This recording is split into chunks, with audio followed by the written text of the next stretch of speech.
और लिख लीजिए, जो व्यक्ति किसी एक भवन का, एक कलीसिया के नहीं हो सकता, वो जिंदगी में किसी के नहीं हो सकता। लिख लीजिए, वो उसने एक पास्टर को धोखा दिया, वो हजारों पास्टर को धोखा देगा। यह उस पक्षी के समान होगा जो अपने स्थान छोड़कर घूमते फिरते रहते, उसका कभी भी एक स्थायी चर्च भवन नहीं होगा। पूछिए ना दोस्तों, क्यों भवन, परमेश्वर के भवन छोड़ के जा रहे हो? वजह क्या है? क्या कारण में जा रहे हो? क्या यहाँ चंगाई के काम नहीं होता? क्या यहाँ बीमार अच्छे नहीं होता? क्या यहाँ उपवास प्रार्थना सभा नहीं होता? क्या यहाँ हर प्रकार के काम नहीं होता जो परमेश्वर करता है? नहीं, सब चीज होता है। पर क्यों के जा रहे हो? इसीलिए क्योंकि आपकी गलती पर परमेश्वर के सेवक ने आपको डांटा, इसीलिए जा रहे हो। खोले हुए डांट गुप्त प्यार से उत्तम है। मेरी बात समझिए, जो अधिक चूमता है ना दोस्तों, वो आपका बैरी है। मेरी बात समझ रहे हो? वो आपके पैर के लिए जाल बनाता है। यदि आपके गलती पर आपको नहीं सिखाता, डांटता नहीं, तो वो आपका बैरी है, आपसे प्यार करने वाला व्यक्ति नहीं है।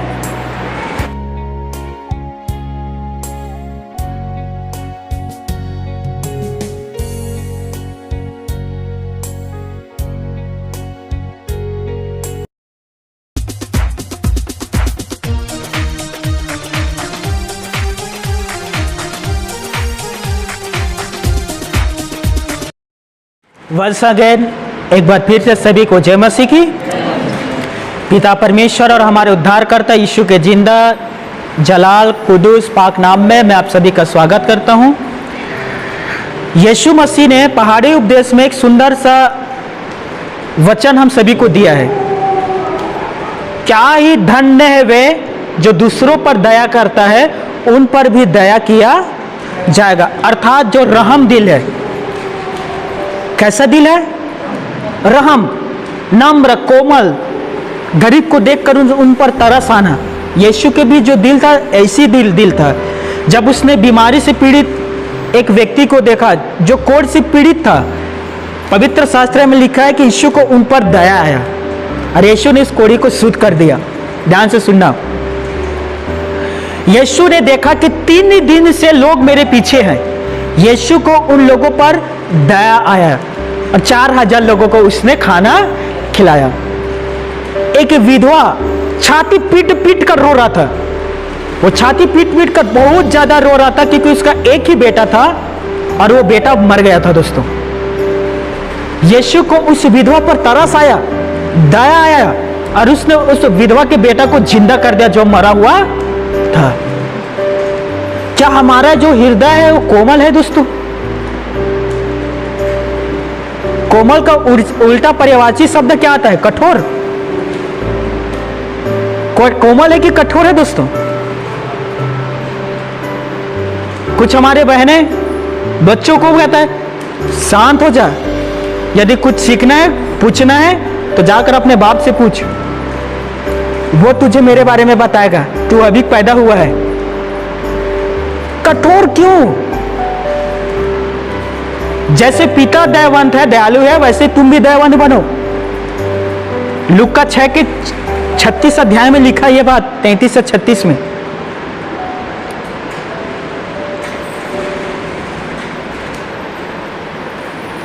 आप में से बहुत सारे ऐसे लोग होंगे जो अपने कपड़ों को जला देते होंगे आग में। कितने लोग ऐसा काम करते हैं? हाँ, जितना मन किया आपका, आपने अपना कपड़ा यूज किया, पहना, पुराना हो गया, आग में जला देना या तो कहीं लेकर फेंक देना, ठीक है? या घर के बहन लोग पोछा बना देते हैं, ठीक है? पर मैं एक बात आप सभी से कहना चाहता हूं, याद रखिए दोस्तों, पृथ्वी पर बहुत सारे ऐसे लोग हैं जो कपड़ा भी नहीं खरीद पाते। पृथ्वी पर कुछ ऐसे भी बच्चे होते हैं जो फटे कपड़े पुराने पहनकर घूमते हैं। उन्हें देखकर आपको दया आता है कि मेरे बेटे के पास 10 है, मैं क्यों ना किसे दे दूं, वो भी पुराना वाला दो भैया, नया नहीं कह रहा हूं। मैं नहीं कह रहा हूं मॉल पर जाओ 2500 रुपए के कपड़ा खरीद कर उसे दो, नहीं। वो उन पुराने कपड़े को जो आप यूज कर चुके हैं, आपके बच्चे यूज कर चुके हैं या आपके पत्नी उस साड़ी को यूज कर चुके हैं, अब वो किसी काम का नहीं है, आप उसे किसी को तो दे सकते हैं ना जो गरीब है। क्या हम इतना काम नहीं कर सकते दोस्तों? यीशु ने कहा यदि तुम्हारे पास 2 कपड़े हैं, एक दे दो। हालेलुया। मैंने अभी एक ग्रुप में एक फोटो डाला था, आप लोगों ने देखा ना, छोटे बच्चे कितना अच्छा मुस्कुरा रहे हैं, वो कपड़े मिल गए। एक का कल ही फोन आया, भैया आपने ग्रुप में भी डाला था ना, हाँ मेरे 7 साल के एक नाती ने देखा है, अब क्या हो गया, वो कह रहा है हमें भी कपड़ा चाहिए, फोन करो उसके पास, बोलो हमें भी कपड़ा भेजे। 7 साल का बच्चा। हालेलुया। मैंने उस बच्चे से कहा इस बार आएगा ना तो बिल्कुल मैं तुझे दूंगा। हालेलुया। हम उनकी मदद क्यों नहीं कर सकते दोस्तों? आपके बच्चे 4 साल का है, आपने उसके लिए कपड़ा खरीदा, बच्चा 6 साल का हो गया, कपड़ा तो छोटा हो गया ना, क्या करोगे दोस्तों? नहीं, अभी मेरे बच्चे ने यूज किया, मैं इसका शादी करवाऊंगा, फिर इसके पत्नी आएगा, फिर उसका बच्चा होगा, वो इसे यूज करेगा। वो एक दवाई आता है, कौन सा दवाई कहता है उसे, जो कपड़े में डालता है, हाँ, प्लेन गोटी, उसे उसमें डालकर संदूक में, गोदरेज में रख देते हैं। बताओ भला, कब 20-25 साल के बाद इसे मेरा नाती यूज करेगा। अब क्यों मदद नहीं कर सकते दोस्तों? हमारे अंदर वो रहम दिल क्यों नहीं है? मेरे पास कभी कभी ऐसे ऐसे लोग आते हैं, मैं अपना बड़ा नहीं चाहता, बस मैं आपको समझाना चाहता हूँ दोस्तों। एक बार एक महिला आई, रोने लगी, मैंने पूछा हुआ क्या है, मेरे ही गांव का है। उसने कहा मेरा दूध नहीं आ रहा है, अभी अभी मेरा बच्चा हुआ है। मैंने प्रार्थना किया, मैंने कहा परमेश्वर आप बिल्कुल आपको चंगा करेगा, दूध आएगा, और आया। फिर वो रोने लगे, मैंने कहा अब क्या हो गया? मेरे बच्चे लोग भूखे हैं, 3-4 छोटे छोटे बच्चे हैं, हमारे पास कुछ भी नहीं है खाने के लिए। मैंने कहा खुदा उसका भी प्रबंध करेगा, मेरे पास कुछ पैसा था, मैंने कहा लो। वो और रोने लगे, मैंने अब क्यों रो रहे हो? तो ये कहा खुशी का आंसू है, ये परिवार है मदद नहीं किए, दोस्त है मदद नहीं किए, पड़ोसी है मदद नहीं किए, लेकिन मैं तो आपके पास दूध के लिए प्रार्थना करवाने के लिए आया था, लेकिन सोचिए आपने तो हमारे पेट भी भर दिए। मैंने कहा मैंने कुछ नहीं किया, यह उसका पैसा है, ऊपर वाले का, और उसी ने आपके लिए किया है, तो धन्यवाद ऊपर वालों को दो।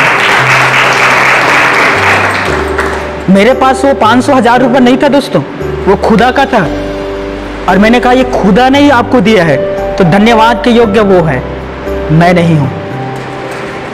याद रखिए दोस्तों, यदि आप किसी के लिए भी भलाई के काम करते हैं, गरीब है धर्म मत देखना, भूखा है खाना खिलाओ, धर्म मत पूछना, प्यासा है पानी पिलाओ, धर्म मत पूछना। आज धर्म के नाम से जो हाहाकार भारत में मच रहा ना, ये गलत है दोस्तों, बहुत गलत है। मैं मदद करता हूं, मैं यकीन करिए, मैं धर्म नहीं पूछता, कभी भी नहीं। मेरे पास आज भी आता है, मम्मी से कहता हूँ मम्मी मेरे पास वो कपड़ा है ना, हाँ दे दे इसे, इसका कपड़ा फटा है, दे दे, काम आएगा इसका। तो बेटा तेरे पास, मैं कहूँगा ऊपर, मैं कहता हूँ ऊपर वाला है, वो फिर से दे देगा, जाएगा तब तो नया आएगा, जाएगा तब तो नया आएगा ना भाई। हालेलुया। तो हमारे यहाँ जो मम्मी ना थोड़ा पुराने ख्याल के हैं, तो मैंने एक दिन उसे बैठाया और कहा सुन मम्मी, ध्यान से सुन, परमेश्वर ने कहा मदद करने के लिए, यदि मैं मदद नहीं करूंगा तो बहुत जल्दी मैं ऊपर चला जाऊंगा, इसलिए जब भी मदद करते हो कभी ना टोकना। हालेलुया। तो वो कहता है खुलकर मदद कर, तब तो हालेलुया। याद रखिए, जब आप बाइक में जा रहे हैं, कहीं सफर में जा रहे हैं, कोई गरीब मिल गया, कोई बेसहारा मिल गया, रुको, आपके पास कुछ है उसे दे दो, पानी है पानी ही दे दो। हालेलुया। मैं इसी नवागढ़ में 2017-18 की बात होगा, मैं सभा में आया था, उद्घाटन था उस समय इस भवन का, मैं उद्घाटन में था।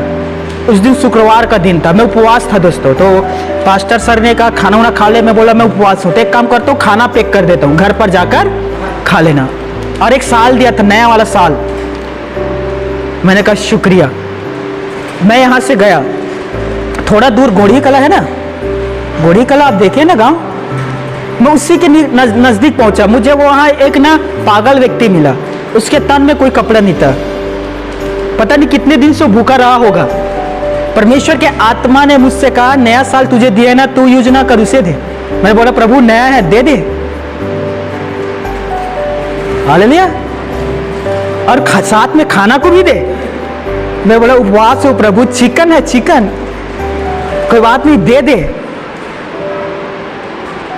मेरे साथ जो साथी था, महेश था, संतनु भाई था, मैंने कहा भाई ये कम्बल उसे दे दे और ये खाना भी दे दे। जैसे उसने खाना लिया वो खाना शुरू कर दिया।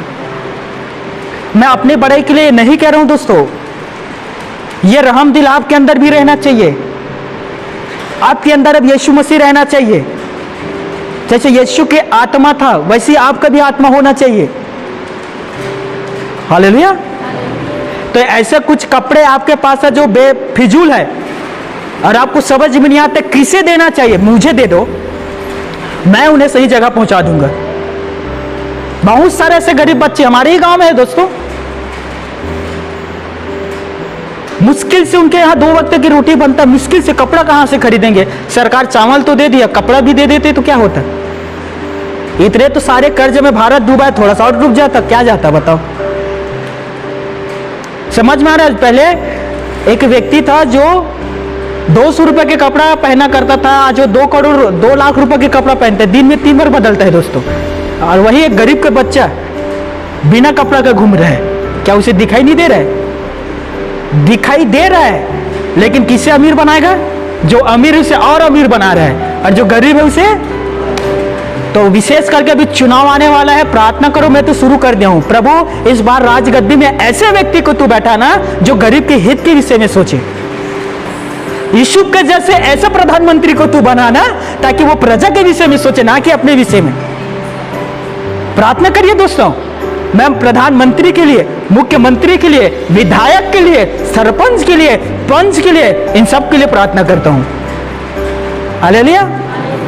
या नीचे स्तर से सुधारते हुए जब जाएगा ना दोस्तों, ऊपर वाले ऑटोमेटिक सुधर जाएगा जो ऊपर पद में बैठा है। और इधर से दयाली क्या कहते हैं उसे, करप्शन कहते हैं ना, घूस, यहां से लेना शुरू करेगा तो यहां से फिर वो वहां, और वहां से नीचे यहां।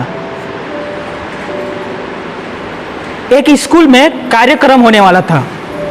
प्रधान अध्यापक ने कहा, ध्यान से सुनना बच्चे से, कि स्कूल में एक बहुत बड़ा कार्यक्रम होने वाला है, हर एक बच्चा 200 रुपये लेकर आएगा। कितना? 200। बच्चा गया किसके पास? अपने माँ के पास। माँ के पास जाकर कहता है कि स्कूल में एक बहुत बड़ा कार्यक्रम होने वाला है और मास्टर ने 250 रुपये मंगाया है। कितना? बच्चा क्या कह रहा है? 250 रुपया। और मास्टर ने क्या कहा था? 200 रुपया। पत्नी ने सुन लिया, कितना मंगाया बेटा? 250 रुपये। ठीक है, मैं तेरे पापा से बात करता हूँ रात में। पति नौकरी करके घर आया, खाना खाया, पति के पास जाकर कहता है, सुन ना, स्कूल में कार्यक्रम है बच्चों का और बच्चे ने मुझे बताया कि 300 रुपये लगेगा। अब पति बेचारा, कितना? 300 रुपये। ठीक है, मैं सुबह बाबूजी से मांगकर दे दूंगा। तिजोरी बाबूजी के पास है ना। अब बाबूजी के पास गया, बाबूजी स्कूल में एक छोटा सा कार्यक्रम है बच्चों का, एक काम करिए ना, 350 रुपये दे दो। अब उसका पिताजी कहते हैं, ठीक है, मैं तेरे मम्मी से मांग कर देता हूं। वो अपनी पत्नी के पास जाकर कहता है कि सुन ना, नाती का कार्यक्रम स्कूल में एक छोटा सा का फंक्शन है, 400 रुपये मांग रहा है। 200 रुपये बढ़कर कितना हो गया? यही हाल भारत देश का भी है। 2 करोड़ का काम आता है, आते आते हो ना लाख में आ जाता है। सच कह रहा हूं।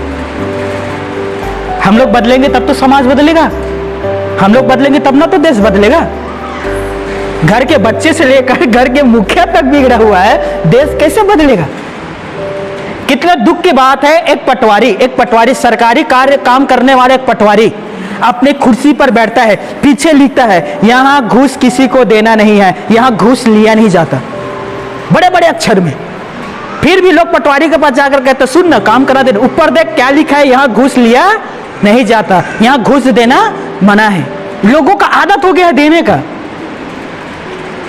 मैं 2017 में जेल में था दोस्तों, जेल से बाहर आया, वकील के पास गया, वकील ने कहा काम करा दूंगा, चाय पानी लगेगा। क्या कहा? मैं कहा चल साथ में, मैं चाय भी पिलाता हूँ, पानी भी पिलाता हूँ, साथ में मैं भी चाय पानी पी लूंगा। नहीं, आप समझ रहे हो, चाय पानी वो वाला। मैं बोला कौन सा वाला? चाय चाय होता है, पानी पानी होता है। नहीं भैया, वो दूसरा चाय पानी है। ऐसे मैं कहा ये नहीं चलेगा मेरे लिए। हालेलुया। कोई आपसे कहता है ना चाय पानी के लिए, तो उसे 2 हंडा पानी पिला दो, और चाय कहता है 1 केटली पिला दो। आमीन, हालेलुया। आज के वचन मैं आपके सामने रखने के लिए जा रहा हूं, प्लीज ध्यान से सुनना। आप सभी ने देखा होगा कितने सारे ऐसे भाई बहन हैं जो आज हमारे साथ यहाँ बैठा नहीं है, या हमारे संगति को छोड़कर चले गए होंगे। आपने देखा है ना, बहुत सारे ऐसे लोग, कोई 1 साल आया, कोई 2 साल आया, कोई 6 महीना आता है, कोई 3 महीना आता है, या कोई ऐसा होता है जो 1 दिन आता है, 1 बार आता है, छोड़कर चला जाता है। ध्यान से सुनना दोस्तों, पवित्र शास्त्र बाइबल में लिखा है दोस्तों, परमेश्वर के वचन में, यदि खुदा आपको किसी कलीसिया से जोड़ता है, खुदा आपको कहीं जाने के लिए कहता है, अंत तक उसमें बने रहना, कभी भी उस कलीसिया को ना छोड़ना दोस्तों। एक भाई, एक नहीं दरअसल 3-4 भाई मेरे पास आया, 2016 की या 17 की बात है। मैंने कहा कितने दिन हो गए आपको विश्वास में आए हुए? 5-7 साल, पवित्र आत्मा से भरा हुआ हम लोग व्यक्ति हैं। मैंने बोला ओके, आओ संगति की हो, करो हमारे साथ, बैठो संगति में। बाद में मुझे पता चला वो किसी और भवन को छोड़कर मेरे पास आया था। मैंने उससे कहा उस भवन को क्यों छोड़ा? उसने कहा वहां का जो सेवक है ना, उसने मुझे डांटा, और वो डांटा मुझे अच्छा नहीं लगा। तब मैंने कहा उससे ज्यादा तो मैं आपको डांटूंगा, फिर आप क्या करोगे? मैंने कहा मैं निवेदन करता हूं, फिर वापिस उन्हीं के पास जाओ, मेरे पास मत आओ। उसने कहा नहीं भैया, हम आप ही के पास आएंगे, आपका जो वचन है, आप जो प्रचार करते हैं, हमें एक एक समझ आता है। मैंने कहा देख भाई, उसके पास चला जा, और यहां यदि चलना चाहता है तो भविष्य में धोखा ना देना। ध्यान से सुनना। 1-1.5 साल आया, उसके बाद हमारे भी भवन को छोड़ दिया, फिर वो दूसरे कल भवन में जाना आराम किया। वहां के सेवक ने पूछा कहां से आप लोग आते हो? वहां जाया करते थे, वहां से अब आपके पास आ रहे हैं। उसी दिन उस सेवक ने कहा लिख ले, तुम चारों के चारों मेरे यहां को भी छोड़कर भागोगे। मेरी बात समझ रहे हो? उन चारों ने उसके भी कलीसिया को छोड़कर आप किसी चौथे कलीसिया में जा रहे हैं, भवन में। क्या ये सही है दोस्तों? पवित्र शास्त्र क्या कहता है? मेरे साथ आप सभी निकालिए, नीति वचन 27 अध्याय 8वें पद। समेलाल पानी देना, पानी।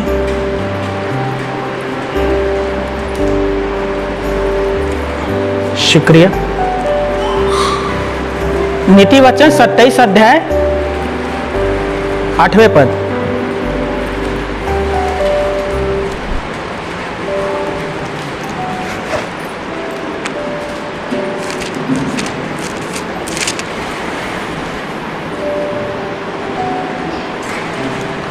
सभी निकाल लिए? नीति वचन 27 अध्याय 8वें पद। देखिए यहां लिखा है, स्थान छोड़कर घूमने वाला मनुष्य उस चिड़िया के समान है जो घोंसले को छोड़कर उड़ती फिरती है। पिता परमेश्वर अपने पढ़े गए वचन पर हम सभी को आशीष दे। हालेलुया। मेरे 3 कहने पर सभी जोर से पढ़ना इसे। 1, 2 और 3।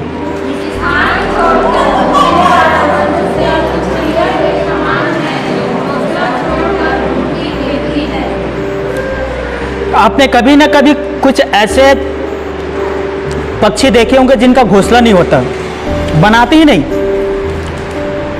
उन लोग उधर उधर घोंसले में घूमते फिरते रहते हैं। मुझे याद है जब मैं स्कूल में पढ़ा करता था तो मंकी, बंदर के बारे में मुझे बताया गया था कविता में। बंदर एक ऐसा जानवर है जो अपना घर नहीं बनाता, अपना बसेरा नहीं बनाता। बनाता है क्या वो?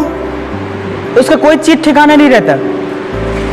कल आज इस गांव में है, कल उस गांव में है, परसों उस गांव में। लेकिन जब पानी गिरता है तो क्या होता है दोस्तों?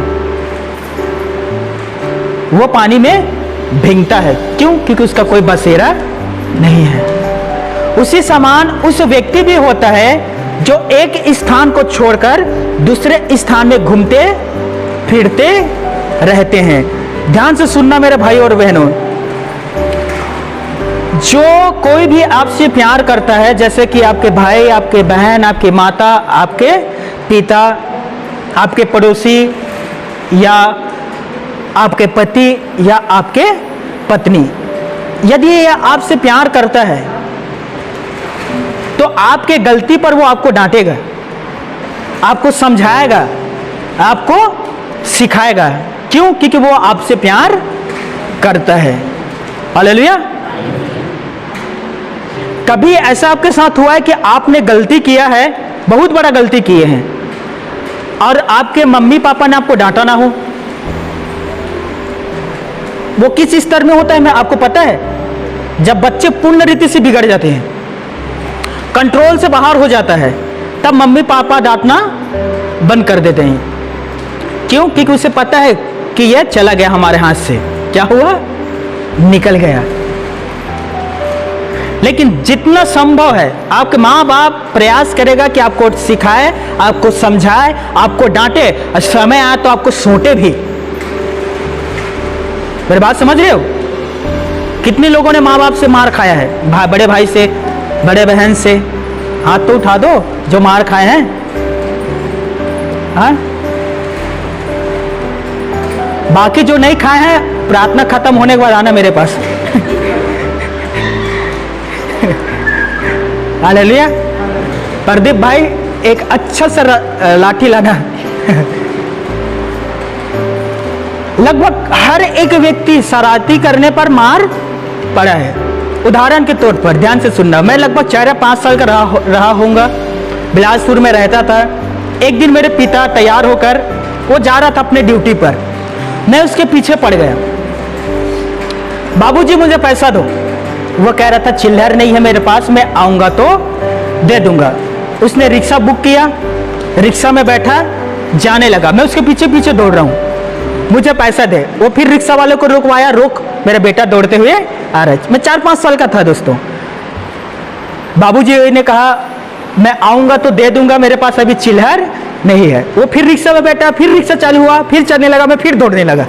वो फिर रिक्शा रुकाया, उतरा, मेरे तरफ दौड़ा, मैं फिर भागा घर तरफ। वो फिर लौटा, फिर रिक्शा में बैठा, रिक्शा फिर चालू हुआ, फिर मैं दौड़ना उसके पीछे दौड़ना फिर से चालू कर दे। वो फिर रुका, वो उतरा रिक्शा से, मेरे तरफ मारने के लिए दौड़ा, मैं फिर भागा, और आधा घंटा लगभग ऐसे ही चलते रहा। अंत में वो रिक्शा से उतरा, रिक्शा वालों को पैसा दिया, आज मेरा छुट्टी। अब मैं अपने बेटा को छुट्टी करता हूँ। समझ में आ रहा है? वो घर आया, फिर आपको पता है दोस्तों आगे की कहानी। हालेलुया। ये हर एक के साथ होता है दोस्तों, और वो हमें इसीलिए ताड़ना देता है, डांटता है, हमें मारता है, हमें सिखाता है दोस्तों, क्योंकि वो हमसे प्यार करता है। जिस दिन मारना, डांटना, सिखाना बंद हो गया, बाइबल भी में लिखा है दोस्तों, वो अपने बच्चे से प्यार नहीं करता, या दूसरे तरीके से लिखा गया वो व्यभिचार से उत्पन्न हुआ है, इसीलिए वो उसे ना डांटता है, ना सिखाता है, ना समझाता है। और बात समझ रहे हो? कुछ ऐसे भी भाई होते हैं, कुछ ऐसे भी बहनें होते हैं जो सौतेले होते हैं और अपने बच्चे के साथ दुर्व्यवहार करते हैं। क्योंकि वो सौतेले होते हैं। अपने ऐसा माँ बाप देखे होंगे, किसी का पति पत्नी खत्म हो गया, आगे जाकर वो शादी करते हैं, अपने घर लाते हैं, तो बच्चे से अपने जैसे प्यार नहीं करता। आपने देखा कि नहीं देखा दोस्तों? क्या उस माँ को उस बच्चे के साथ लगाव रहेगा? नहीं। इसीलिए जो चाहे वो करो, हमें कोई लेना देना नहीं है। इब्रानियों 12वें अध्याय 8 पद में यही लिखा है कि जो पिता अपने बेटे से प्यार नहीं करता वो बिल्कुल उसे नहीं सिखाता और ना समझाता है। नीति वचन 29 अध्याय 5वें पद, उसमें भी यही लिखा गया है। यहोवा परमेश्वर ने इजराइल के चरवाहों को डांटा, अर्थात उन अगुवों को डांटा जो लापरवाही के काम करते थे, अपने विषय में सोचा करते थे, अपने भेड़ों के विषय में सोचा नहीं करते थे। आपको बहुत सारा ऐसे परमेश्वर के दास मिल जाएंगे जो अपने विषय में सोचते हैं लेकिन लोगों के विषय में नहीं सोचते। उदाहरण के तौर पर मेरे पास लगातार फोन आता है और बहुत सारे भाई बहन शिकायत करते हैं कि हम पास्टर को, हमारे जो पास्टर है, सेवक है, उसे अपने घर में बुलाते हैं परंतु वो हमारे घर नहीं आता। हम उन्हें 2 बार बुला चुके हैं, वो हमारे घर नहीं आता, 5 बार बुला चुके हैं, हमारे घर नहीं आता। लेकिन किसी अमीर व्यक्ति उससे बुलाता है तो उसके घर एक ही बार में चला जाता है, लेकिन हमारे घर नहीं आता। मैं ईश्वर का धन्यवाद देता हूं, हमारे भवन में आज तक ऐसा कभी नहीं हुआ है। जिसने भी मुझे इनवाइट किया है मैं उसके घर गया हूं प्रार्थना करने के लिए, दुआ करने के लिए। ऐसे कोई भी नहीं कहेगा कि भैया हमारे घर नहीं आया है प्रार्थना करने के लिए। और आपको बता देना चाहता हूं, मैं जब भी प्रेयर करने के लिए किसी के घर जाता हूं, खुद के पेट्रोल, पैसा के पेट्रोल डलवा कर मैं जाता हूं और उनसे किसी तरह से कुछ भी नहीं लेता। हालेलुया। मुझे समझ में नहीं आता, जब परमेश्वर ने आपको इतना सुंदर भेड़ दिया है, आपकी जिम्मेदारी है ना उसके देख रेख करना, उसके दुख में सहभागिता रखना, कमजोर है उसे उठाना, बीमार है तो उसके जगह, उसके जहां बीमारी है वहां मलहम पट्टी लगाकर उसे अच्छा करना एक अगुआ का यही जिम्मेदारी है। और यही जिम्मेदारी एक पासबान को एक अच्छा अगुआ नियुक्त करता है। याद रखिए, यदि आपके पासबान, अर्थात पासबान का अर्थ होता है सेवक, परमेश्वर के सेवक, आपसे प्यार करता है तो बिल्कुल आपके हर दुख में आपके साथ सहभागिता रखेगा। मैं कुछ अच्छा बात आपको बताऊं, अक्सर मेरे साथ होता है। उदाहरण के तौर पर, भैया मेरा शादी नहीं हो रहा है, प्रार्थना करना, मेरा शादी हो जाए। मैं कहता हूं ओके, मैं प्रार्थना करता हूं ईश्वर आपको जीवन साथी देगा। दे भी दिया, शादी भी हो गया। शादी के बाद पता चलते मुझे शादी खत्म। सच कह रहा हूं। फिर प्रार्थना रिक्वेस्ट आता है, भैया हाँ बच्चा के लिए प्रार्थना करो ना, 2 साल 3 साल हो गया बच्चे नहीं है हमारे, परमेश्वर हमें एक बच्चा दे। ठीक है, प्रार्थना हुआ, परमेश्वर ने बच्चा दे दिया। अब बच्चे का जन्मदिन हो गया, छठी हो गया, उसके बाद पता चलता है। हालेलुया। समझ में आ रहा है? मुझे ये समझ में नहीं आता लोग डरते क्यों है। हम लोग परमेश्वर के दास है। आपके शादी में यदि हम लोग सहभागिता रखेंगे तो वहां प्रभु के प्रचार ही करेंगे, महिमा ही करेंगे, नहीं वहां जाकर दंगा फसाद करवा कर आ जाएंगे। हम लोग वहां भी जाकर आशीर्वाद देंगे ना। या क्या लगता है कि परमेश्वर के दास आएगा शराब दे देगा, ऐसा है क्या? हाँ, अक्सर ये होता है दोस्तों। आगे ध्यान से सुनना दोस्तों, मैंने कितने सारे भाई बहन को डांटा है उनकी गलतियों पर। मैं सच कह रहा हूं। खुदा ने मुझसे कहा, दूसरा थिमिथुस 4 अध्याय के 3, 4, 5 पद में, डांट और समझा, डांट और, क्योंकि ऐसा समय आएगा कि लोग खरी शिक्षा नहीं सुन पाएंगे, वरन अपना जो एक कान है सत्य से फेर कर कथा और कहानियों में लगाएंगे। अब पृथ्वी पर निकल जाओ, आप जैसे पास्टर ढूंढोगे आपको वैसे पास्टर मिलेगा। समझ में आ रहा है? जैसा पास्टर ढूंढोगे वैसे ही आपको मिलेगा। बहुत तैरे से सेवा ख्याच परमेश्वर का। अब ऐसे पास्टर ढूंढोगे जहां आशीष आए, आशीष आए, चंगे हो जाओ, आशीष आए, आशीष आए, पाप करते हो करो, कोई बात नहीं, यीशु मसीह माफ करेगा, करो करो, जितना पाप करना है करो, लेकिन आशीष आएगा, मिलेगा आपको। ऐसा बहुत सारा भवन, मैं बोल रहा हूं ना, जैसे भवन आप ढूंढोगे आपको वैसी भवन मिलेगा, जैसे आप पास्टर ढूंढोगे आपको वैसी पास्टर मिलेगा। लेकिन वो सच्चा पास्टर नहीं है जो आपकी गलती पर आपको अवगत नहीं कराता, आपके गलती को आपको नहीं बताता, आपके गलती से कहता है कि हाँ ठीक होगा। नहीं, जहां गलती होता है वहां दंड भी मिलता है। जो आप बोगे उससे ही आपको काटना पड़ेगा। मैं परमेश्वर के दास हूं, मुझसे गलती होगा, मुझे भी दंड मिलता है। और क्यों मिलता है? क्योंकि मैं परमेश्वर से प्यार करता हूं, परमेश्वर मुझसे प्यार करता है, इसीलिए मेरे गलती पर वो मुझे भी मारता है, मेरा भी ताड़ना करता है, कभी कभी कोड़ा भी मारता है। यदि वो कोड़ा मारना छोड़ दिया तो समझ जाओ परमेश्वर और मेरा जो रिश्ता टूट गया है। इसीलिए परमेश्वर कहता है जो कर मेरा तुझसे कोई लेना देना नहीं है। मेरी बात समझ रहे दोस्तों? मैं कितने सारे लोगों को, हमारे लोगों को मैंने डांटा है। कुछ कुछ तो मेरे डांट सुनकर भी भाग गए हैं। एक भाई आया करता था फैमिली के साथ, मैंने उससे कहा कि हमें यह काम करना है, उसने नहीं किया। ठीक है, अच्छा है आपने नहीं किया, किसी दूसरे को से उस काम को करवा सकता था, मुझे बता सकता था कि भैया वो काम मैं मुझसे नहीं होगा, आप किसी और से करवा लो। राइट, ठीक है भैया, मैं वो काम कर दूंगा, और वो परमेश्वर के काम है, उसके प्रति आप लापरवाही के काम करोगे, मैं आपको नहीं डांटूंगा। हालेलुया। प्रदीप बैठा है, पूछ लो, मैं इसे डांटा हूं। गोविंद बैठा है, पूछ लो, उससे डांटो। सीता बहन बैठी है, इसे डांटा हूं। हालेलुया। जिस दिन समझ लेना मैं डांटना बंद कर दिया ना, उस दिन समझ लेना दोस्तों कि मैं एक अच्छा अगुवा होने का योग्य नहीं हूं। हालेलुया। पिता परमेश्वर ने इजराइलियों को कितने बार डांटा, आपने पढ़ा है ना निर्गमन में, मिस्र से बाहर निकाल लाया, इजराइल को खाना दे रहा है।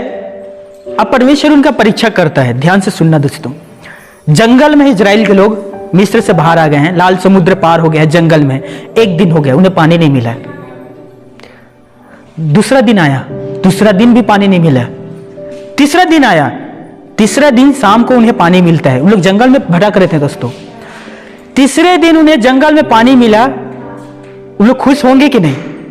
3 दिन के बाद आपको पानी मिलेगा, कैसा रहेगा दोस्तों? यहोवा का धन्यवाद करेंगे, हालेलुया। उसकी संगति में गीत गाएंगे कि नहीं? अब दौड़ते हुए इजराइल के लोग गया, पानी पीने की कोशिश करता है, पर थू थू थू, ये तो खरा है। कैसा पानी था वो? कड़वा पानी। खरा पानी कोई पी सकता है? नमक के जैसे। ये परमेश्वर 3 दिन से प्यासा है, पानी भी मिला, वो भी खरा। याद रखना, परमेश्वर पिता यहां परीक्षा ले रहा है इजराइलों का। या परमेश्वर उन्हें खरा पानी देता है या अच्छा पानी देता है दोस्तों? 3 दिन का भूखा है, प्यासा है, 3 दिन का प्यासा, पानी भी मिला, वो भी खरा मिला, पी भी सकता। अब किसके पास चले गए इजराइल के लोग? मूसा के पास। मूसा कौन था? अगवा। उस समय का पास्टर कौन था? मूसा। मूसा, ये क्या है? ये क्या हो रहा है? हम लोग 3 दिन से प्यासा है, हमें पानी भी मिला, वो भी खरा। अब मूसा क्या करेगा? मूसा क्या करेगा दोस्तों? वो परमेश्वर के पास गया। परमेश्वर, यदि तुझे ऐसे ही करना था तो तूने मुझे अगवा क्यों बनाया? तूने मुझे क्यों इनके पास भेजा? पिता, कुछ तो काम कर। अब देखिए, परमेश्वर पिता ने मूसा से कहा, हे मूसा, वहां एक पेड़ की झाड़ी है, हाँ, एक डाली काट ले, एक डाली ले ले हाथ में, उस डाली को उस पानी में डाल दे। मूसा ने डाली लिया, पानी में डाल दिया। अब मूसा ने इजराइल के लोगों से कहा, पियो पानी। इजराइल के लोग वहां शंका करेंगे कि नहीं? खारा पानी है, हम लोग को पियो बोल रहा है, खुद तो पहले पीकर कहेगा कि नहीं? हालेलुया। यदि मैं अभी यहाँ कहता हूँ, अभी यहाँ खीर पूरी बना है, अचानक प्रदीप खा रहा है, उसे पता चलते अभी ये पास्टर भी है तो इसमें जहर है। और पुराने नियम में हुआ है घटना, राजाओं के पुस्तक में क्या कहते हैं, प्रदीप इसमें जहर है। मैं प्रार्थना किया, परमेश्वर ने कहा उसमें कुछ मैदा डाल दे बेटा, वो ठीक हो जाएगा। मैं मैदा डाल दिया। अब सारे बहन भाई से कहता हूँ, खाओ, अब इसमें जहर नहीं है। तो क्या करोगे? पहले आप खाओ पहले आप खाओ भैया, मैं खा लिया।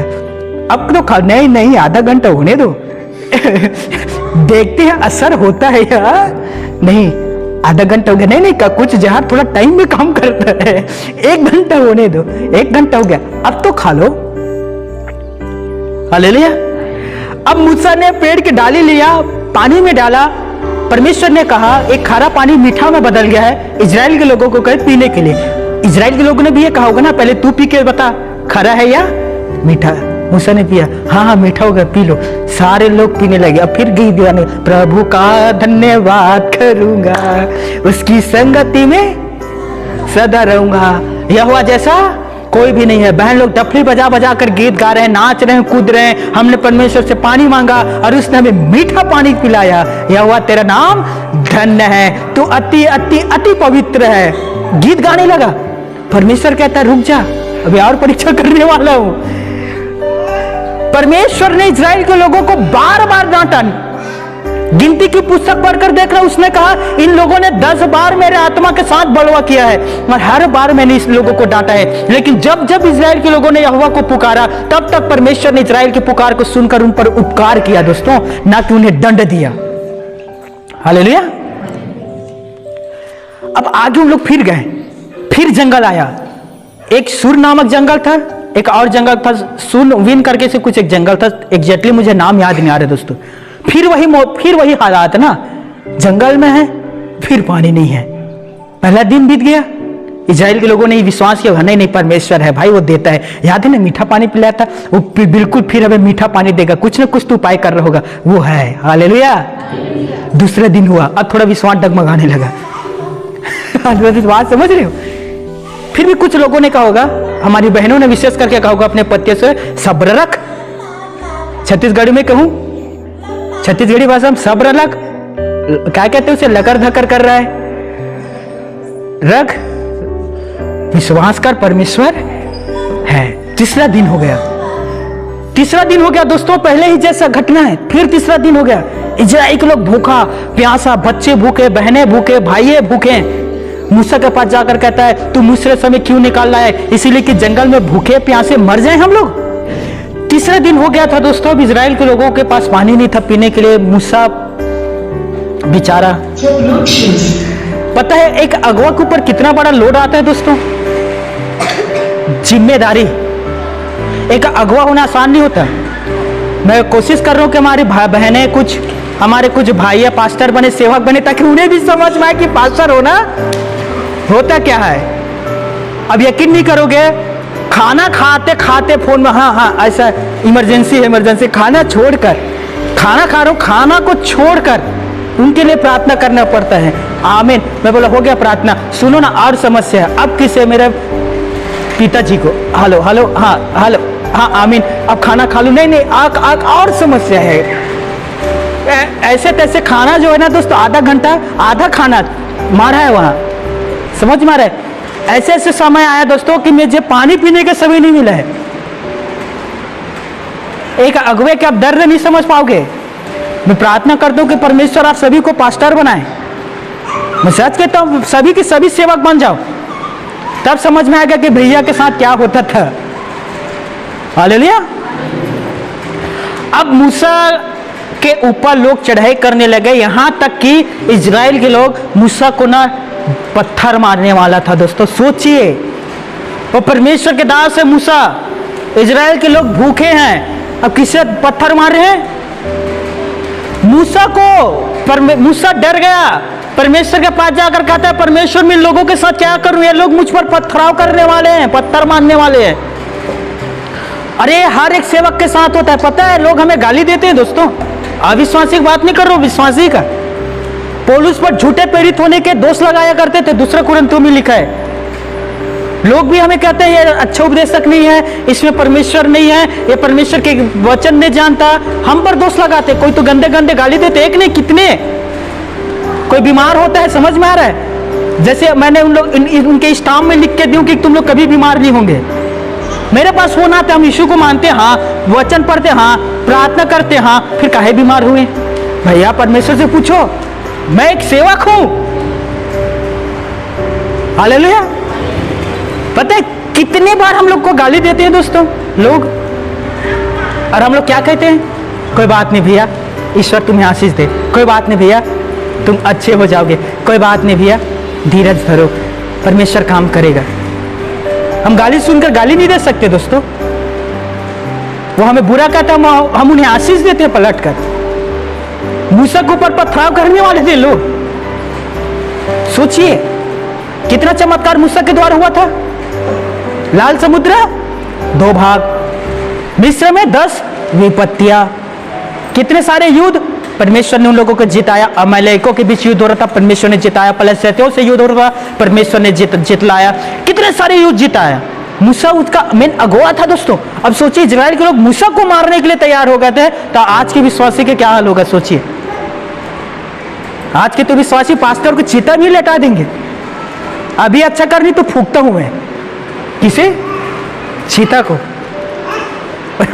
समझ रहे दोस्तों? हालेलुया। मैं बार बार कहता हूं ना, पास्टर जी क्या हुआ, जब तक काम है तब तक तेरा नाम है, बाकी दूर से सलाम है। मूसा बेचारा क्या करता दोस्तों, सोचिए, लोग पथराव करने के लिए तैयार थे। निर्गमन 17 अध्याय घर में पढ़िए, वहां लिखा है मूसा बेचारा परमेश्वर के पास गया, परमेश्वर ये लोग मुझ पर पथराव करना चाहते हैं, मुझे मारना चाहता है, मैं क्या करूं? ध्यान से सुनना, मैं क्या करूं? परमेश्वर ने मूसा से कहा, तेरे हाथ में जो लाठी है उसे ले, एक चट्टान के पास जा, जो मैं तुझे बताता हूं, मरीबा नामक एक चट्टान था, ध्यान से सुनना, उस चट्टान के पास जा और मैं पहाड़ पर खड़ा हूंगा।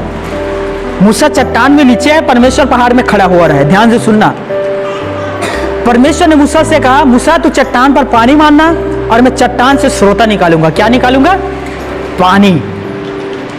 मूसा चट्टान के पास गया, चट्टान के पास खड़ा हुआ, लाठी लिया, परमेश्वर पहाड़ के ऊपर खड़ा हुआ है। परमेश्वर ने मूसा से कहा, चट्टान में मार। मूसा ने मारा, चट्टान से पानी निकला, सारे इस्राएल के लोग पानी पीने लगे और फिर गीत गाने लगे, परमेश्वर का हम धन्यवाद, प्रभु का धन्यवाद करूंगा, उसकी संगति में सदा रहूंगा। समझ में आ रहा है दोस्तों? आपको यह बात पता होना चाहिए, मूसा क्यों कनान नगर नहीं पहुंच पाया? मूसा कनान देश क्यों नहीं पहुंच पाया? बताइए, क्या मूसा से गलती हुआ था? क्या मूसा ने परमेश्वर के आज्ञा को ठुकराया? मूसा से गलती किन लोगों ने करवाया था दोस्तों? बताइए ना। इजराइल के लोगों ने। किन लोगों ने? इजराइल के लोगों ने। और उन्हीं के कारण मूसा की हानि हुआ। जब चट्टान से पानी निकला दोस्तों, तो वहां एक नाम लिखा, मरीबा सोता, अर्थात इजराइल के लोगों ने मेरे आत्मा के साथ बलवा किया। क्या क्या क्या लिखा वहां? बलवा किया। किसके साथ? परमेश्वर के साथ। परमेश्वर पिता गवाह है। मैं ईश्वर का कोटि कोटि धन्यवाद देता हूं दोस्तों। मेरे गलतियों पर ना, मेरे कुछ ऐसे भाई बहन हैं जो मुझे सिखाते हैं, समझाते हैं, और समय आने पर मेरा आत्मिक पिता मुझे डांटता भी है। एक दिन मैंने पूछा मेरे आत्मिक पिता से, पिताजी मैं क्या करूं? दो चीजें जो मेरे समझ नहीं आ रहा है। उसने पूछा क्या है? पहला, मैं प्रार्थना दिन में 4 बार करता हूं और मैं बहुत ज्यादा बाइबल पढ़ता हूं। मैं सोच रहा हूं कि मैं प्रार्थना कम कर दूं और बाइबल स्टडी को ज्यादा करूं। तो उसने मुझे डांटा और कहा, अगेश्वर हाँ सुन, मैं कौन हूं? आप मेरे आत्मिक पिता हैं, ठीक है। यीशु कौन है? वो मेरे स्वर्गीय पिता है। किससे तुझे पूछना चाहिए? स्वर्गीय पिता। तो उसी से पूछ, मुझसे क्यों पूछ रहा है? हर चीज का मैं तेरा ठेका लिया हूं क्या? क्या सारे चीज के लिए तू मुझ पर डिपेंड रहेगा, निर्भर रहेगा? नहीं, तो उससे पूछ। हालेलुया। उसने डांटा दोस्तों। उस दिन मुझे समझ में आया, यस, मुझे परमेश्वर से पहले बात पूछना चाहिए, दूसरी में अपने आत्मिक पिता से पूछना चाहिए। हालेलुया। मेरी बात समझ रहे दोस्तों? आपने देखा होगा बीच बीच में कभी कभी मैं इंग्लिश में भी कुछ शब्द कुछ वर्ड आपके सामने रखता हूं। एक बहन ने मुझे डांट दिया, वो बेंगलोर में रहती है। अब इंग्लिश क्यों सीख रहे हो? मैं कहा थोड़ा बहुत सीख लूं ताकि काम आए भविष्य में। आप कहाँ प्रचार करते हो? गांवों के बीच में। क्या उन लोगों को इंग्लिश आता है? थोड़ा बहुत आता होगा। हाँ, तो फिर मत सीखो ना, हिंदी में प्रचार करो, छत्तीसगढ़ी में प्रचार करो। तुम्हारे पास छत्तीसगढ़ी बाइबल है? हाँ है, उससे पढ़ो।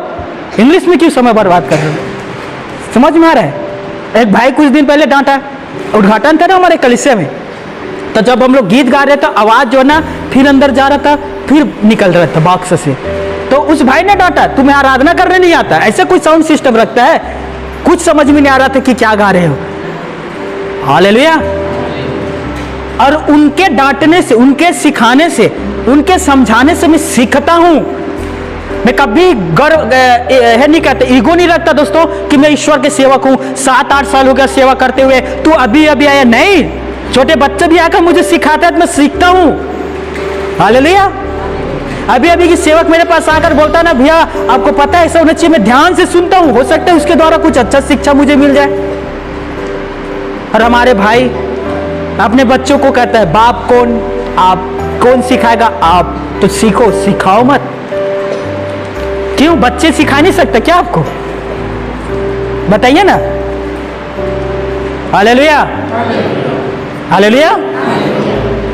मैंने आप सभी से, आप सब से कितने बार कहा है दोस्तों, बार बार मैंने आपसे कहा है, यदि आपको मेरे अंदर कोई कमी नजर आता है मुझे बताओ।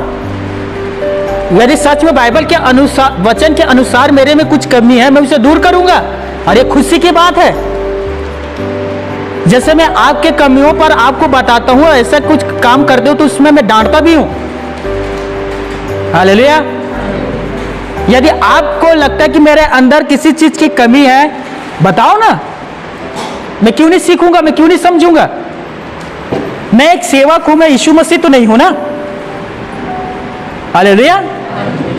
और इस वजह से आप कलीसिया भवन को छोड़कर दूसरे के पास जाते हैं कि हमें पूर्ण रूप से एक सुंदर सेवक मिल जाए, पूर्ण रूप से जो परिपूर्ण हो, तो पूरे ब्रह्मांड में ढूंढ लो आपको नहीं मिलेगा।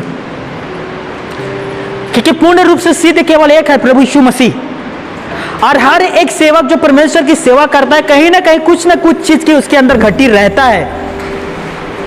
इसलिए यीशु मसीह ने कहा कि तुम सिद्ध बनो। ऐसा नहीं कहा कि तुम सिद्ध बन चुके हो, तुम सिद्ध बनो। हालेलुया। मेरी बात सब समझ रहे हो दोस्तों? ध्यान से सुनना। क्या आप अपने गलती को स्वीकार करते हैं? अपने गलतियों को? कल ही मैं क्या कहूं, मैं भाइयों, मेरे पास बहुत सारे फोन आते हैं और बहुत सारे लोग मुझसे बात करते हैं। कुछ तो ऐसे बात करते हैं ना, मैं फोन पर ही से डांटता हूं, बहुत जोर जोर से डांटता हूं। अब सोचिए, एक बहन है 8-10 साल से यीशु के ऊपर विश्वास करती है। ध्यान से सुनना। भवन आती है, मस्त अपना सलवार सूट पहनकर प्रभु के भजन के गीत गाती है, बाइबल हाथ में लेकर आती है, घर जाती है, खाना खाती है, आराम करती है। अच्छा चीज है कि नहीं है ये? आराधना प्रार्थना सब अच्छा है। लेकिन जब वो अपने ससुराल से अपने पति के किसी रिश्तेदार यहाँ जाएगी, किसी रिश्तेदार यहाँ ना, अपने पति के रिश्तेदार यहाँ, ध्यान से सुनना बहनों, तब उस दिन वो तैयार होती है, इशारा कर लूं समझना, दर्पण के पास खड़ा होती है, कुछ डिब्बा लेती है हाथ में, उसमें कुछ डालती है और ऐसे, ये क्या है? बाकी दिन नहीं लगाती, बाकी दिन तो अति पवित्र बहन है वो। लेकिन जब पति के रिश्तेदार यहां जाना है तो ऐनक सामने खड़ी होती है और डिब्बा से निकाल कर ऐसे करती है, कपड़ा तैयार करती है, माला पहनती है, यहां रखती है ऐसे। ये क्या है? क्या है? और बाइबल में इस स्त्री को क्या कहती है? बाइबल इस स्त्री के बारे में क्या कहती है? ढोंगी। क्या कहेगी? क्या कहेगी? ढोंगी। क्या बाइबल ने आपसे कहा कि सिंदूर ना लगा? क्या बाइबल ने आपसे कहा मंगलसूत्र ना पहनना है तो 365 दिन पहन, और नहीं पहनना तो किसी दिन भी मत पहन। हमारी बहन कितने सारे, पद्मनी, सीतामढ़ी बहन प्रभु में समर्पण है बहन, कह दिया कि नहीं, परमेश्वर है जो हमारे पति की रक्षा करेगा, ना कि मेरा मंगलसूत्र। मेरी बात समझ रहे हो? इसलिए मुझे मंगलसूत्र के सहारा लेने की जरूरत नहीं है। मेरा जो पति है, मैं अपने पति को अपने परमेश्वर के हाथ में सौंप देता हूँ, आने जाने में वही इनका रक्षा करेगा। कभी कोई बहन ने कहा कि मंगलसूत्र मेरे पति की रक्षा किया? कभी भी किसी ने गवाही दिया है? ये मेरा पति का एक्सीडेंट होने वाला था, मंगलसूत्र उड़कर उसके पास गया और सामने में खड़ा होकर कहा आगे एक्सीडेंट होने वाला है, ना जाना। ऐसा कभी हुआ है? ऐसे ढोंग करने की क्या जरूरत है? कल ही अब जब मुझे बात पता चला उस बहन ने ऐसे ऐसे काम करती है, फिर मेरा क्या था दोस्तों, मुझे मौका मिला, हालेलुया, और मैं ठहरा मास्टर स्टूडेंट। जो डंडा मारा, मैं जो डंडा मारा, वो कहता है भैया बस कर, अब आगे से ऐसा नहीं करूंगी। हालेलुया। बोलो प्रभु यीशु मसीह की। अब कल एक बहन का फोन आई, भैया छाती में झंझनाहट है, दर्द है, सांस नहीं ले पा रहा हूँ, ऐसा लग रहा है कि मेरा दम निकलने वाला है, मैं मरने वाली हूँ, बचा ले भैया बचा ले। मैं बोला ओके, मैं प्रार्थना कर, तू शांत रहे। प्रार्थना किया, पानी बना कर दिया, पिया। 5 मिनट के बाद कहते हाँ अब अच्छा लग रहा है भैया। मैंने कहा ईश्वर को धन्यवाद दे। तब उसने बताया 15 दिन पहले मुझे कुछ और समस्या हुआ था भैया, अब मैं फूंक झाड़ करने वालों के पास गया था। समझ में आ रहा है? और मेरा जो जीत हो जल गया दोस्तों, मैं सच कह रहा हूं। मैंने कहा फिर अभी भी उसी के पास जाना, मेरे पास फोन क्यों की है? जा उसी के पास, जा अपने माता के पास, जा अपने पिता के पास, मेरे पास फोन क्यों की है? बाइबल में कितने बार लिखा पुराने नियम में, तंत्र मंत्र करने वालों के पास ना जाना, फूंक झाड़ करने वालों को अपने घर में ना बुलाना, तो उसी के पास चले जा। उसे भी मैंने डांटा, गलत है ना दोस्तों ये। और पता है जो बोल रही थी वो कौन है? वो ईसाई परिवार में जन्म ली हुई एक लड़की है, महिला है। बताओ भला, हम लोग तो चलो बाद में आए हैं, वो तो जन्म से वहां है, उसके बाद भी ये सब चीज।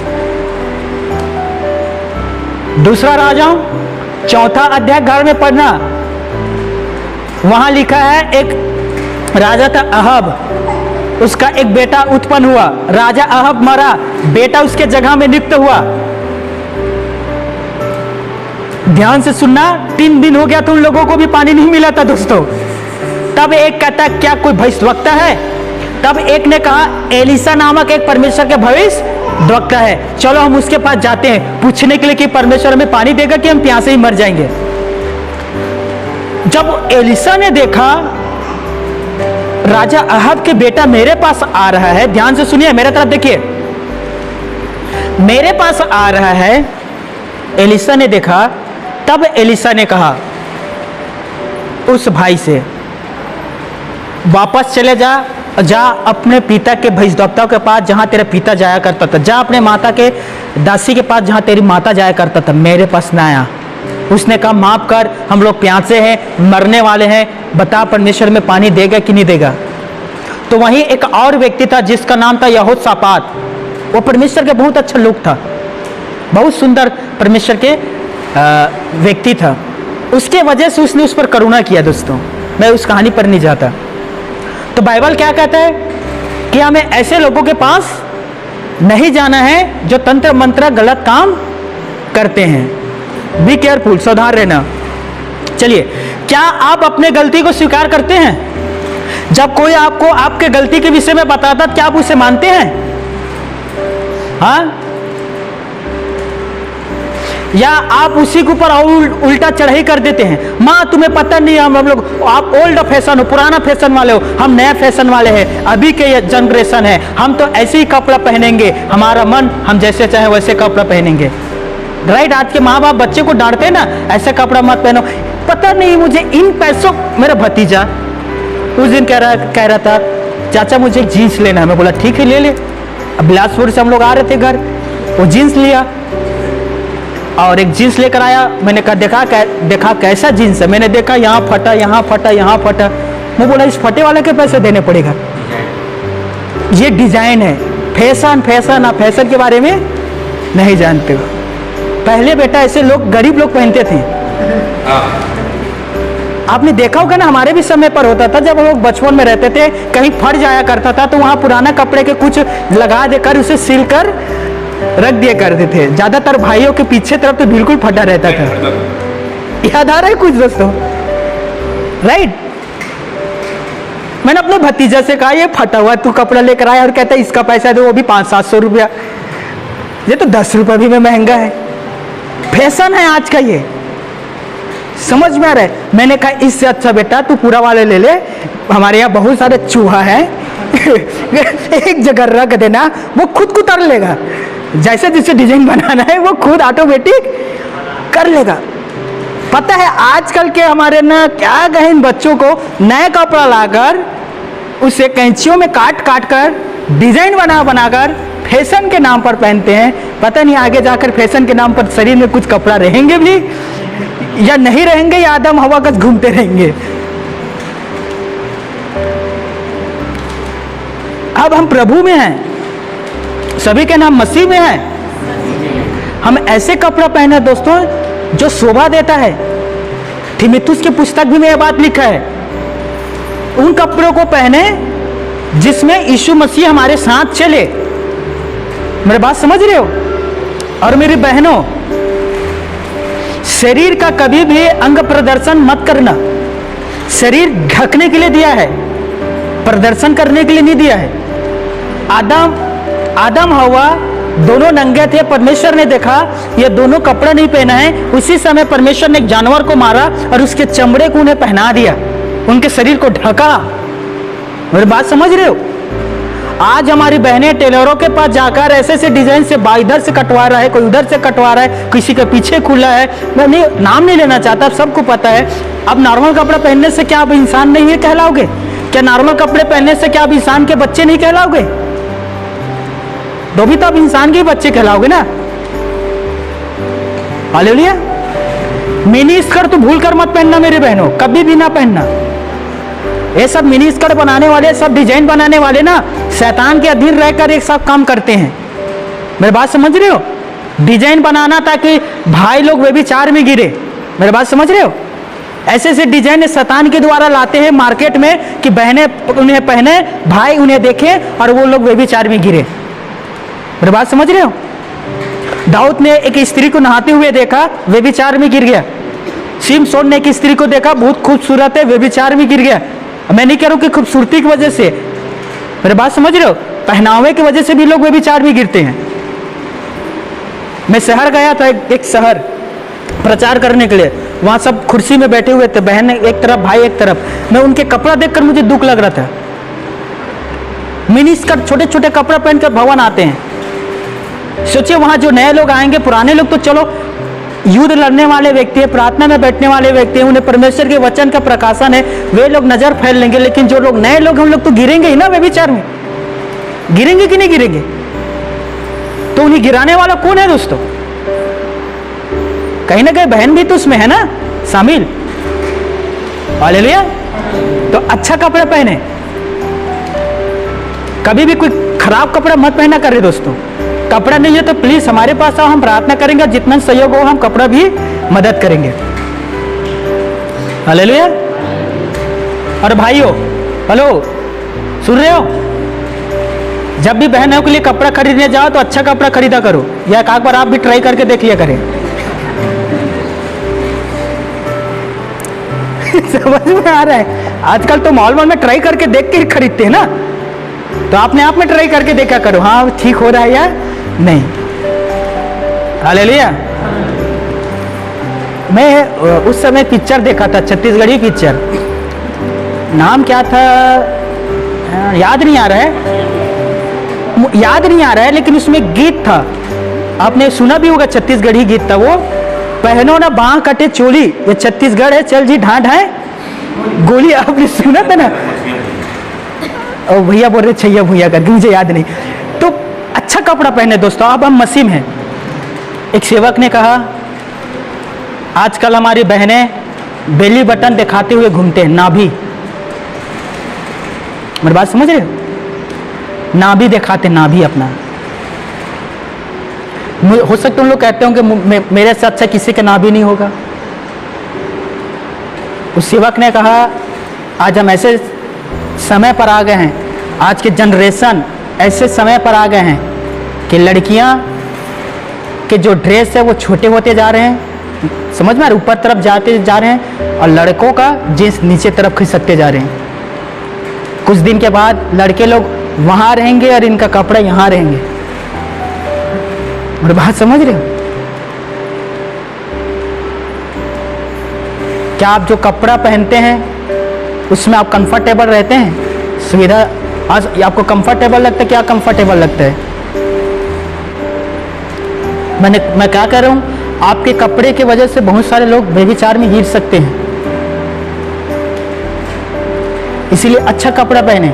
दूसरा, मैंने देखा है रविवार के कुछ हमारे भाई बहन अच्छे कपड़े पहन के आएंगे, रविवार का दिन है, परमेश्वर के भवन जाना है, पूरा अच्छे कपड़ा पहन के आएंगे ना, लेकिन सोमवार से शनिवार कुछ अलग कपड़े पहनते हैं, जो बहुत ही बुरा है। और ऐसे आपको नहीं करना है दोस्तों। अब आप मसीह में हैं, इसीलिए आपको अच्छा कपड़ा पहनना है। मैं सजेशन नहीं दूंगा आपको किस किस तरह के कपड़ा पहनना है, आप खुद समझदार हैं, अब समझ जाइए। और भाइयों, विशेष करके अच्छा कपड़ा पहने आप भी, और आपके जो पैंट है कमर के ऊपर ही रहना चाहिए, ना कि नीचे। Hallelujah, hallelujah. चोट लगा, चोट लगा, चलो अब मलहम भी लगाता हूं। आमीन। ध्यान से सुनना, परमेश्वर के एक सेवक होता है, आपके गलतियों पर आपको डांटता है और आपको अपनी गलती स्वीकार करना है। आदम और हव्वा के जैसे कभी काम ना करना। आदम हव्वा ने क्या किया था? अपने गलतियों को दूसरे के ऊपर डाल दिया था। आदम ने क्या कहा? हव्वा ने मुझे खिलाया तब मैंने फल को खाया। राइट। अब परमेश्वर पिता हव्वा के पास गया, हे हव्वा बेटी फल क्यों खाया? हव्वा ने क्या कहा? सर्प ने मुझे भगाया तब मैंने खाया। यदि सच में आप गलती करते हैं और आपको कोई सिखा रहा है, डांट रहा है, समझा रहा है, स्वीकार करो। नीति वचन 9वें अध्याय 7वें पद, जो ठट्ठा करने वालों को डांटता है वो अपमानित शर्मिंदा होते हैं, और जो मूर्ख व्यक्ति को समझाता है वो अपमानित होते हैं। इसलिए ठट्ठा करने वालों को ना समझा, उसे समझा जो खुदा से प्यार करता है, वो व्यक्ति समझेगा। लेकिन ठट्ठा करने वाला व्यक्ति कभी भी नहीं समझेगा। इसीलिए मैं हर एक व्यक्ति को नहीं समझाता, मैं हर एक व्यक्ति को नहीं डांटता दोस्तों। इसके पीछे वजह है। हालेलुया। नीति वचन 15 अध्याय में लिखा है, जो पुत्र अपने पिता के डांट को स्वीकार कर लेता है वही बुद्धिमान पुत्र ठहरता है। हालेलुया। आगे ध्यान से सुनना दोस्तों, हर समय परमेश्वर के एक जो सेवक होता है 24 घंटा वो काम में निकटा रहता है। आपने कभी देखा 24 घंटा किसी को काम करते देखते हुए? कोई भी फील्ड में कोई 24 घंटा काम करेगा? लेकिन परमेश्वर के एक सेवक 24 घंटा काम करता है, हर समय। मैं अपना उदाहरण देकर बताता हूं ताकि आपको समझ में आए। जब हमें सर्दी जुकाम रहता है फिर भी हम सेवा करना है, हम सेवा से नहीं भाग सकते दोस्तों। 103 डिग्री बुखार है फिर भी हमें सेवा करना पड़ता है। आपको याद है एक बार मैं गीत गा रहा था, मुझे बहुत जम के सर्दी पकड़ा था, प्रभु का धन्यवाद करूंगा, उसके बाद फिर सर्दी पकड़ा था, फिर खींचता था, उसकी संगति में सदा रहूंगा। उस समय ऐसा गीत में ऐसा करके गीत गाता था क्योंकि सर्दी पकड़ा हुआ था। हालेलुया। आईसीयू में भर्ती था, आईसीयू में दोस्तों, उस समय भी हम सेवा कर रहे थे। जेल के अंदर बंद था, जेल के अंदर भी सेवा कर रहे थे। कहीं हम प्रचार करने के लिए जाते हैं, वहां हमें सेवा करना पड़ता है। मैं सोचा नागपुर जा रहा हूं, पूरे नागपुर सीट सहारे घूम घाम के आ जाऊंगा, घूमने के भी मौका नहीं मिला। हो सकता है आप रात को प्रार्थना करके धन्यवाद दे के मोबाइल साइलेंट करके आप आराम से सोते होंगे, कोई डिस्टर्ब नहीं। राइट। मैं रात के प्रार्थना करके मोबाइल का जो साइलेंट रहता है उसे भी खोलकर ओपन करके सोता हूं कि रात के किसी का फोन ना आ जाए। यदि कोई रात 2:30 बजे फोन करता है तो मुझे उसके लिए प्रार्थना करना पड़ेगा, इसलिए मोबाइल को ओपन करके सोता हूं दोस्तों, ताकि मुझे प्रार्थना करना पड़े। और उस दिन एक बच्ची का 2:30 बजे वो बैठा भी है अभी आपके पास, छोटी छिपकली काट दिया उससे रात 1:30-2 बजे। मैं बच्ची के लिए प्रार्थना किया और प्रार्थना किया और फिर बच्ची आराम से सोई, अच्छी हो गई हो। हालेलुया। यदि एक सेवक के अब काम को देखो ना दोस्तों, 24 घंटा वो 24 घंटा काम के लिए सेवा के लिए निकटा रहता है, 24 घंटा। और वही सेवक आपके गलती की वजह से यदि आपको डांटता है, आपको लगता है बुरा, कह दो कि भैया हम जो करें आप मुझे हमें ना डांटना। कभी नहीं डांटेगा कोई भी आप परमेश्वर के सेवक आपको, पर वो इसीलिए डांटता है क्योंकि खुदा ने कहा कि डांट और समझा।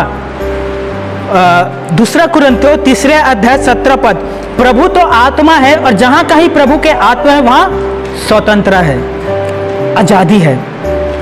परमेश्वर पिता आपको कभी भी किसी के गुलाम रहने के लिए नहीं कहता। परमेश्वर पिता कभी भी आपको किसी मनुष्य के अधीन रहने के लिए नहीं कहता। हाँ, व्यवस्था विवरण 12वें अध्याय के 19 पद में लिखा है, जब तक तू पृथ्वी पर जीवित है अगुवे के साथ रहना। किसके साथ? अर्थात अपने पास्टरों के साथ रहना, उसके साथ कभी भी ना छोड़ना। मूसा के साथ इस्राएल के लोग रहते थे कि नहीं रहते थे? रहते थे। लेकिन कनान देश में जैसे ही जाने वाले थे, कुछ लोग मूसा से अलग हो गए और उन लोगों ने कहा कि मूसा हम तुझसे पहले आगे कनान देश में जाएंगे। मूसा ने कहा मत जाओ, वहां जाओगे तुम्हें मार दिए जाएंगे। उन लोगों ने कहा नहीं, हम लोग कनान देश आगे जाएंगे। गिनती का अध्याय गिनती पढ़ लेना दोस्तों। उन लोग आगे गए और वहां के लोगों ने उस पर आक्रमण किया और उन्हें मार दिया। हालेलुया। दूसरा, पहला पत्रस दूसरे अध्याय 11 पद, अपने आप को स्वतंत्र जानो, लेकिन ये इन स्वतंत्रता को बुराई के आड़े ना आना देना, वरन अपने आप को परमेश्वर के दास समझकर चलो। आप स्वतंत्र है दोस्तों, आप आजाद हैं। आज यहां आप भवन में आ रहे हैं, हो सकता है कल आप किसी दूसरे भवन में जा सकते हैं, अब जा सकते हैं, अब आजाद हैं, लेकिन उसे बुराई के आड़ ना आने देना। मेरी बात समझ रहे हो? हम सभी आजाद हैं। प्रभु यीशु मसीह ने हमें आजाद किया है, लेकिन बुरा काम करने के लिए आजाद नहीं किया है। तीसरा, यूहन्ना रचित सुसमाचार 4 अध्याय 37 पद, वहां यीशु ने एक कहावत कहा और यीशु ने कहा यह कहावत यहां ठीक बैठता है, बोने वाला कोई और काटने वाला कोई और। इसका अर्थ आप बता सकते हो? कोई भी? हमारे पास समय कम है। इसका अर्थ है दोस्तों, बोने वाला कोई और, काटने वाला कोई और।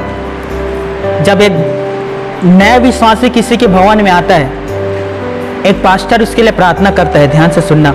अभी जैसे राम कुमार भाई आ रहा है, इसके लिए मैं हर दिन प्रार्थना कर रहा हूँ। आप सबके लिए भी, अब आप सबके लिए मैं धन्यवाद के दुआ करता हूँ कि प्रभु आपने मुझे इतना सुंदर भाई बहन दिया है। अभी नया आ रहा है, मैं उससे परमेश्वर से मांगता हूँ, क्या कहता हूँ पता है? पिता, राम कुमार और इसके बेटे मेरे पास आ रहे हैं, मैं इन दोनों को मांगता हूँ आपसे, मुझे दे इसे, ताकि मैं उसे आपके वचन समझा और सिखा सकूँ, मैं उसे आपके पास ला सकूँ, वो आपका प्रिय भेड़ बन सके। सीतामढ़ी बहन है, मैं इसके लिए प्रार्थना किया था, मांगा था मैंने परमेश्वर से। राजकमल भाई है, मांगा था मैंने इसे परमेश्वर से, हमें कहा प्रभु मुझे दे करके। सच कह रहा हूँ। अब सोचिए, जैसे सीतामढ़ी बहन है, राजकुमार भाई है, राजकुमार प्रदीप भाई है, गोविंद भाई है। आप लोग आरंभ में यहीं से प्रभु के बारे में सुसमाचार सुने हैं ना। मैंने हर संभव प्रयास किया, वचन सिखाया, परमेश्वर के आराधना कैसे करना है सिखाया, प्रार्थना कैसे करना है सिखाया, कब आमीन बोलना है सिखाया, राइट। हर चीज मैंने आप लोगों को सिखाया। अचानक आप दूध पीते बच्चे से बड़े हो गए, चावल खाने लगे। और एक दिन कहता है अगेश्वर हम आप तेरे पास ले आएंगे, हम किसी दूसरे भवन में जाएंगे, आप हमें पसंद नहीं हो। तो कैसा लगेगा दोस्तों? वही बात यहाँ फिट खाता है, बोने वाला कोई और काटने वाला कोई और। कैसे लगेगा? आपके खेती में आपने बीज बोया, जोता, उसमें पानी डाला, फसल तैयार हुआ, लेकिन कोई दूसरे काट कर ले गए। कैसे लगेगा दोस्तों? दुख लगेगा कि नहीं? और लिख लीजिए, जो व्यक्ति किसी एक भवन का, एक कलीसिया के नहीं हो सकता, वो जिंदगी में किसी के नहीं हो सकता। लिख लीजिए, उसने एक पास्टर को धोखा दिया, वो हजारों पास्टर को धोखा देगा। यह उस पक्षी के समान होगा जो अपने स्थान छोड़कर घूमते फिरते रहते, उसका कभी भी एक स्थायी चर्च भवन नहीं होगा। पूछिए ना दोस्तों, क्यों भवन, परमेश्वर के भवन छोड़ के जा रहे हो? वजह क्या है? क्या कारण में जा रहे हो? क्या यहाँ चंगाई के काम नहीं होता? क्या यहाँ बीमार अच्छे नहीं होता? क्या यहाँ उपवास प्रार्थना सभा नहीं होता? क्या यहाँ हर प्रकार के काम नहीं होता जो परमेश्वर करता है? नहीं, सब चीज होता है। पर क्यों के जा रहे हो? इसीलिए क्योंकि आपकी गलती पर परमेश्वर के सेवक ने आपको डांटा, इसीलिए जा रहे हो। खोले हुए डांट गुप्त प्यार से उत्तम है। मेरी बात समझिए, जो अधिक चूमता है ना दोस्तों, वो आपका बैरी है। मेरी बात समझ रहे हो? वो आपके पैर के लिए जाल बनाता है। यदि आपके गलती पर आपको नहीं सिखाता, डांटता नहीं, तो वो आपका बैरी है, आपसे प्यार करने वाला व्यक्ति नहीं है। हालेलुया। आई होप, मैं उम्मीद करता हूं कि आज के वचन से आपने सीखा है दोस्तों।